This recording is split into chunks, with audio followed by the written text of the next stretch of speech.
আসসালামু আলাইকুম। প্রিয় দর্শক, আমার একটা জিনিস মনে হচ্ছে যে দলীয়করণের ক্ষেত্রে সারা দেশে সরকার যেন একটু বেশি তাড়াহুড়া করছে এবং এ কাজে মাঠ পর্যায়ে এবং বিভিন্ন বড় বড় নেতাদের ক্ষেত্রে তারা যেন প্রধানমন্ত্রীর নির্দেশনাকে উপেক্ষাও করছে।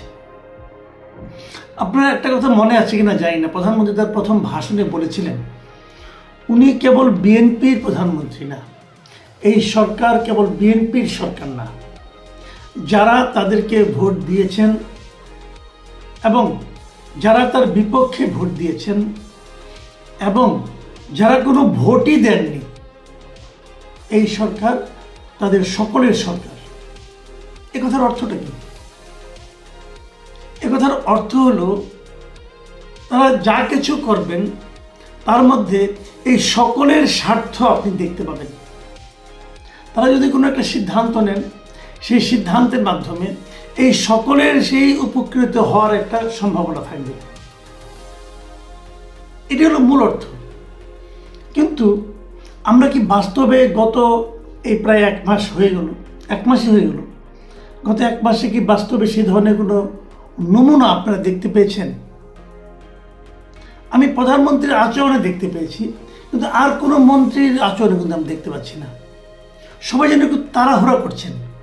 একদম প্রত্যন্ত অঞ্চলে, যেমন কয়েকদিন আগে, এই দুদিন আগে তো লালমনিরহাটের এক বিএনপির নেতার ফোনালাপ শুনলাম একজন চেয়ারম্যানের সঙ্গে, যে 30% তাকে দিতে হবে কার্ড, বিজিএম কার্ড সম্ভবত, এটা মন্ত্রীর কোটা। তো এরকম মন্ত্রীরা কিন্তু সব জায়গাতে, আমরা একটা অডিও কল পেয়েছি, আরও কত অডিও কল আমরা পাইনি, কিন্তু 30% কিন্তু 30%-এর জায়গায় রয়ে গেছে। এমপি সাহেবরা কি বুকে হাত দিয়ে বলতে পারবেন যে ওনারা এই ধরনের কাজ করছেন না? ঘোষণা দিন যে আমরা করছি না। পারবেন না। সব জায়গায় চলছে, একই জিনিস চলছে। চাঁদাবাজি কি বন্ধ হয়েছে? ঢাকা শহরে বন্ধ হয়েছে। এই ঈদের মৌসুম, জিজ্ঞাসা করেন না ফুটপাতে যত লোক বসে, জিজ্ঞাসা করেন চাঁদাবাজি বন্ধ হয়েছে কিনা। একটা সামান্য বাদামওয়ালা, যে লোকটা বাদাম বিক্রি করে, তাকেও চাঁদা দিতে হয়। সেই চাঁদার ভাগ কোথায় যায়? সেই চাঁদার ভাগ কি এখন আওয়ামী লীগ নিতে আসে, নাকি ছাত্রলীগ, নাকি স্বেচ্ছাসেবক লীগ? তারা কি ওই চাঁদার ভাগ পায়? কোথায় যায়? কে না জানে? জিজ্ঞাসা করেন, নাম ধরে বলে দিবে সবাই। কেউ চেষ্টা করছেন এগুলো থামানোর জন্য? আমি কিন্তু বুঝতে পারি না। কাজে অবাধে চাঁদাবাজি চলছে এবং চাঁদাবাজিতে দলীয়করণ চলছে, মানে বিএনপির লোকজনই চাঁদাবাজি করছে। এমপি সাহেবরা তাদের পার্সেন্টেজ নিয়ে টানাটানি করছেন, বিভিন্ন তাদের চামচাদের মাধ্যমে ধমক দিচ্ছেন, একে ধমক আনো, এর ধরে আনো, তাদের মাইরে আনো, এগুলি করছেন। আরেকদিকে মন্ত্রী পর্যায়ে আমরা কি দেখছি? যার যার মন্ত্রণালয়ে দেদারসে চলছে। আমি কয়েকটা উদাহরণ তো আপনারা এর আগে দেখছেন। এলজিআইডি মিনিস্ট্রি, আমাদের মহাসচিব যেখানে বসে আছেন, বিএনপির মহাসচিব, ওনার মন্ত্রণালয় করলোটা কি? সবগুলি সিটি কর্পোরেশনের দলীয় লোককে প্রশাসক হিসেবে নিয়োগ দিল। আমি আবারও বলছি, এটা বিএনপির জন্য যদি বুমেরাং না হয় তখন আমাকে বলেন। কারণ এরা কতদিন থাকবে ওখানে? অনির্বাচিত হবে, কতদিন থাকবে? 1 মাস, 2 মাস, অথবা 6 মাস, অথবা 1 বছর। 1 বছর থাকতে পারবে না, তার আগে কিন্তু আন্দোলন শুরু হয়ে যাবে। যদি 6 মাস থাকে, 6 মাসে তারা কি নিজেদের ইমেজ বৃদ্ধি করতে পারবে? কেউ পারে? বাংলাদেশে একদম শেষ করে দেওয়া, যেহেতু কোনো ফান্ড নাই, কোনো রকম নিয়ম নীতি ছিল না গত 1.5 বছরে। তার আগে তো আওয়ামী লীগ লুটপাট করেইছে। সেরকম একটা জায়গায় যে 6 মাসের জন্য মেয়র হয়ে অথবা প্রশাসক হয়ে আপনি কি করতে পারবেন? আপনি কি জনগণের প্রত্যাশা মেটাতে পারবেন? পারবেন না। মাঝখান থেকে কি হবে? যখন আপনি 6 মাস পরে নিজেই ক্যান্ডিডেট হবেন, তখন মানুষ বলবো, আচ্ছা আপনি তো এই আকাম কুকাম করছেন, অথবা এই প্রত্যাশা মেটাতে পারেন নাই, অতএব আপনাকে আমরা কেন ভোট দেব? এটা একদম বুমেরাং হয়ে দেখা না দিয়েছে, তখন আমাকে বলেন। এই মূর্খতা, এই বোকামিটা, এই আত্মঘাতী সিদ্ধান্ত তারা কেন নিল আমি বুঝতে পারলাম না। তারপরেই দেখলাম 42টা জেলা পরিষদেও ওনারা নিজেদের মতো করে প্রশাসক নিয়োগ করলেন। এরা কারা? এরা ওখানকার বিএনপি নেতা, কেউ সাধারণ সম্পাদক, কেউ অমুক, কেউ তমুক জেলা কমিটির, কেউ ইলেকশনে ফেল করেছেন, ফেল করে এসে এখানে প্রশাসক হয়ে গেছেন। মানে লজ্জাও করেন এদেরকে। যে লোকটা ফেল করার পর প্রশাসক হয়, তার তো লজ্জা থাকা উচিত যে আমাকে তো জনগণ প্রত্যাখ্যান করেছে, আমি কেন এর চেয়ে বড় দায়িত্বে এখন যাচ্ছি। যেটা ঢাকা উত্তরেও হয়েছে। কেন? এখন অনেক আগে শুনেছিলাম বিএনপি বলেছিল যে যারা মনোনয়ন পাবেন না তাদেরকেও নানাভাবে পুরস্কৃত করা হবে, এই তার পুরস্কৃত করার নিয়ম। এটা তো আমরা চাইনি।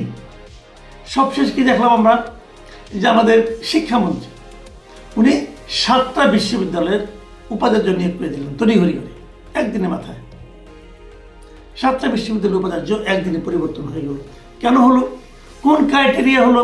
এবং যাদেরকে নিয়োগ দেওয়া হলো বিশ্ববিদ্যালয়ের উপাচার্য হিসেবে, এরা প্রত্যেকটা লোক মানে কঠিন বিএনপির রাজনীতির সঙ্গে জড়িত।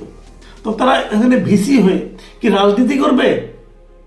শিক্ষামন্ত্রীকে তেল দিবে, নাকি তারা বিশ্ববিদ্যালয়ের প্রশাসনটাকে চালাবে, বিশ্ববিদ্যালয়ের একাডেমিক সিস্টেমটাকে করবে, আরো সচল করবে? কোনটা করবে?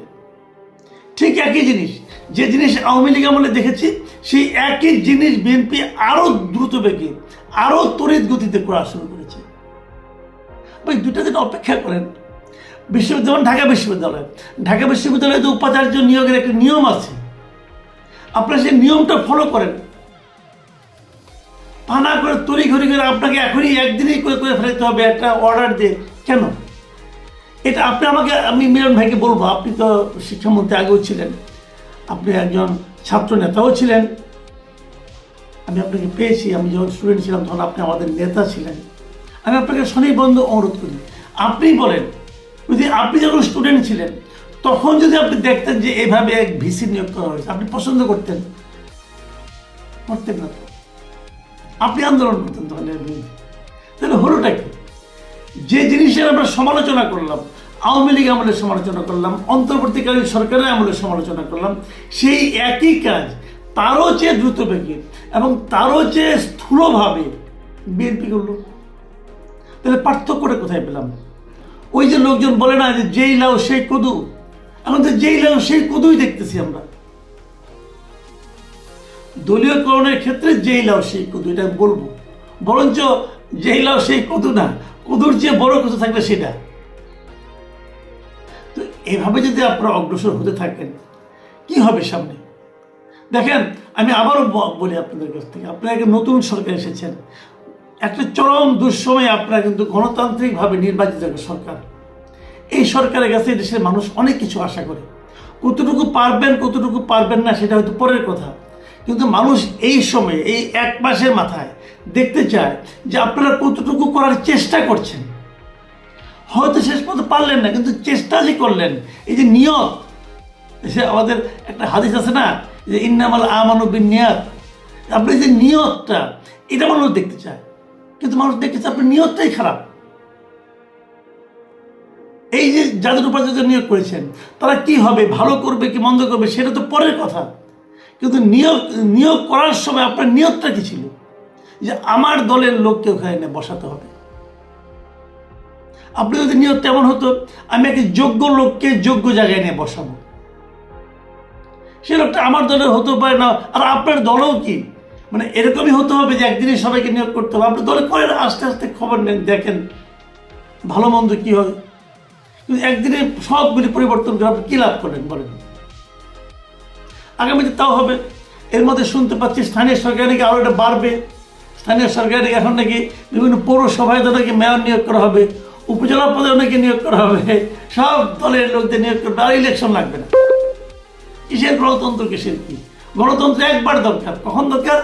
আমার নির্বাচনের সময় দরকার, আমার নির্বাচিত হওয়ার সময় দরকার গণতন্ত্র, আর গণতন্ত্র লাগবে না। এই দৃশ্য দেখতে চাইনি আমরা। প্রিয় দর্শক,